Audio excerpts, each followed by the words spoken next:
పెట్టిందన్నారు. కాళ్ళు అరిగేలాగా తిరిగిన షర్మిలని ఏ పదవి ఇచ్చారు మీరు? పార్టీలో పదవి ఇవ్వాల, ఎంపీ ఇవ్వాల అని మొత్తుకున్నాడు వివేకానంద రెడ్డి. నాకెవరా బాబు షర్మికి అని చెప్పాడు ఆయన. ఎందుకు ఇవ్వలేదు పదవి? అమ్మాయిని రాజకీయాలకు దూరంగా ఉంచాలనుకున్నారా? మరి ఎందుకు తిప్పావు? నీ భావన ఎందుకు తిప్పావు? చర్చలమ్మట పెట్టి ఎందుకు తిరిగేలాగా చేశావు? షర్మిల రాజకీయాలకు దూరంగా ఉండాలి అని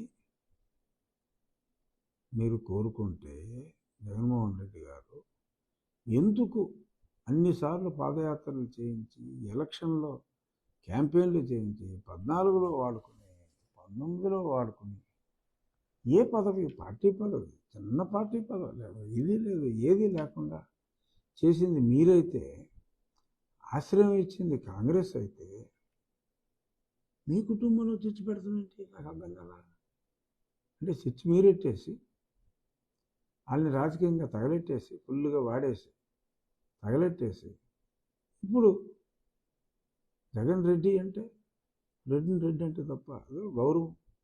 మరి దానికి సజ్జల గారు అలా మాట్లాడటం చాలా తప్పు. అందరికీ అందరిలాగా బూట్లు నాకాల్సిన పనే ఉంటుంది.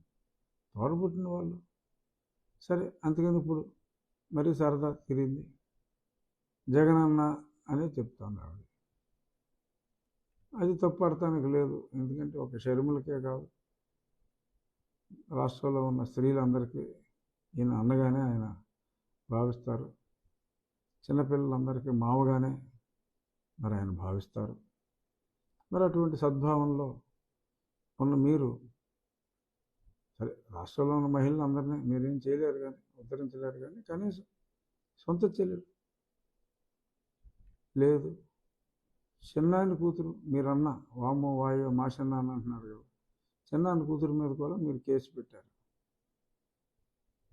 పులివెందుల్లో కేసు పెట్టించారు కృష్ణారెడ్డితో, పిఏ కృష్ణారెడ్డితో బుక్ చేయించారు, ఛార్జ్షీట్ వేయించారు. మరి ఇది మీ చెల్లెలకి, మీ చెల్లెళ్ళకి మీరు చేసింది. చిచ్చెట్టేసుకున్నది మీరా? వాళ్ళ జీవితాలు తగలెట్టేసేసింది మీరా? తిట్లు కాంగ్రెస్గా. పైగా ఇక్కడి నుంచి మళ్ళీ ఫ్లాష్ బ్యాక్లోకి వెళ్ళి రాష్ట్ర విభజనకు కూడా ముఖ్య కారణం ఈ కాంగ్రెస్ పార్టీ అన్నారు. ఎంతకంటే దారుణం ఉంటుందా? వాళ్ళకి రూల్ తెలుసో లేదో, మరి అప్పుడు మహేశ్వర రెడ్డి గారు మీరు అందరూ కలిసి రాశారు. అప్పుడు నాకు తెలుసు, ఆర్టికల్ 3 ప్రకారం విభజించే హక్కు మీకే ఉంది, ఏది చేసినా మరి ఆర్టికల్ 3ని ఉపయోగించి చేసుకోండి అని చెప్పి ఒక దిక్కుమాలిన సలహా ఒకటి ఇచ్చి దాన్ని యాక్సెప్ట్ చేసి, మరి అదే సమయంలో నేను కేసు వేస్తే I was the first fellow who has filed the case against the bifurcation of the state. మరి ఫాలి నారిమన్ గారిని నియమించి మరి ఎన్నో సుమారు ₹1 కోటి ఖర్చు పెట్టడం జరిగింది. ఇప్పుడు మరప్పుడు నన్ను, నాకు పేరు వస్తుంది అనుకున్నారా లేకపోతే మీరు వ్యతిరేకో తెలియదు కానీ, కేసు విత్డ్రా చేయమన్నారు. అది నిజం కాదా? మరి ఆ తర్వాత లెటర్ ఇచ్చారు, ఏం చేసినా ఆర్టికల్ 3 ప్రకారం చేసుకోండి వచ్చు అని చెప్పారు. సహకరించారు, ఒక రకంగా ఒక పార్టీగా సహకరించారు. అందుకనే నేను అప్పుడు 2014 జనవరిలో, ఫిబ్రవరి మీ పార్టీకి డౌన్ఫాల్ స్టార్ట్ అయింది. ఆ ఇంటర్వ్యూ తర్వాత ఆర్కే గారి ఇంటర్వ్యూలో చెప్పా. ఈరోజుకి చాలామంది నాకు గుర్తు చేస్తూ ఉంటారు. అది పాల గ్లాస్తో శోభన రాత్రి గదిలోకి వెళ్ళిన పెళ్లి కూతురికి తన మొగుడు మగాడు కాదని తెలిస్తే ఎలా ఉంటుందో, జగన్మోహన్ రెడ్డి గారు సమైక్యవాది కాదు అని చెప్పి తెలిసినప్పుడు నాకంత బాధ అనిపించింది అని కూడా చెప్పడం జరిగింది. అప్పుడే చెప్పా. ఇప్పుడేదో కాంగ్రెస్ పార్టీయే విడదీసింది. కాంగ్రెస్ పార్టీ విడదీసింది కరెక్టు, తమరెందుకు సహకరించారు అనేదే పాయింట్. ఎవరికి కూడా except CPM, who have been opposing right from the day one, తలో రాయి వేసిన మాట వాస్తవం, తలో రాయి. సో ఇప్పుడు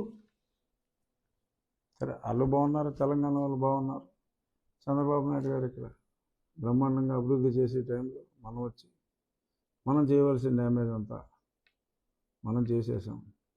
సో కాబట్టి కాంగ్రెస్ పార్టీ రాష్ట్రాన్ని తీల్చిన మాట నిజమే, కానీ మీరందరూ కూడా సహకరించారు, అది కూడా నిజం. మీ కుటుంబాన్ని మటుకు కాంగ్రెస్ పార్టీ ఏనాడు చేల్చలేదు. మీరే మీ కుటుంబానికి అన్యాయం చేశారు. మాట్లాడితే మరి దేవుడు అంటారు, దేవుడు ఉన్నాడు, దేవుడే చూసుకుంటాడు అంటారు. మరి దేవుడే వాళ్ళని ఓడించారన్నారు ఎవరు? వివేకానంద రెడ్డి గారిని మరి దేవుడే ఓడించాడన్నారు. మరి శ్రీమతి విజయలక్ష్మి గారిని విశాఖపట్నంలో కూడా ఆ దేవుడే ఓడించాడా అని ఇవాళ ఎంతోమంది మరి ప్రశ్నిస్తున్నారు. అలా చెప్పిన వారు దీనికి కూడా సమాధానం చెప్పాలిగా. మరి ఆలోచించండి. నిందలన్నీ పక్కోడ మీద వేసి చేసిందంతా మీరు చేసేసి, మీ చెల్లెల్ని మీరు ఎల్లగొట్టేసి, మీ చెల్లెలకు మీరు అన్యాయం చేసి, తన తప్పు తను తెలుసుకున్న చెల్లి ఇప్పుడు ఎవరైతే తన తండ్రిని ముఖ్యమంత్రి చేశారో ఆ పార్టీలో ప్రముఖ పాత్ర వహించడానికి తప్పు తెలుసుకొని నాకు న్యాయం చేసింది గతంలో మా తండ్రికి, ఇప్పుడు చేయగలిగింది కూడా ఆ పార్టీ అని తెలుసుకుని తను వెళ్ళిపోయింది. సరే నాది కాంగ్రెస్ పార్టీ కాదు, నాది ఏ పార్టీయో 10 రోజుల్లో అందరికీ తెలిసిపోద్ది. నీ పార్టీ కాదు, ఆ పార్టీ కాదు.